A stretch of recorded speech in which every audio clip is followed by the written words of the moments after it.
Hello friends, good morning. या सगळ्या चहा प्यायला आज खूप उशीर झाला आणि सकाळी सकाळी एवढं डोकं खाल्लं आहे आज माझं. आजूबाजूचे भाडेकरी कोणी साफसफाई करत नाही, मालकाला का आम्हाला चोरडत असतो. मग मी पण सांगितलं आम्हाला काही गरज नाही, फुकटच्या फाकट साफसफाई करा आणि इथं ऐकत बसा सगळ्यांचं. आम्ही पण आता दुसरीकडे जाणार बघून राहील.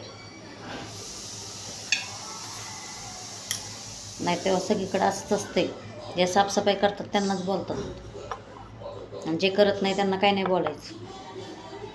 डोकं खराब झाले, जाऊ द्या, बरं द्या. या कॉफी प्यायला. छान झाला आहे कॉफी, मूडच फ्रेश झाला.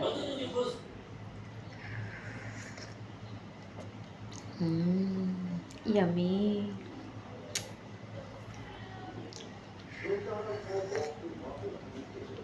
जाऊ दे, मरू दे.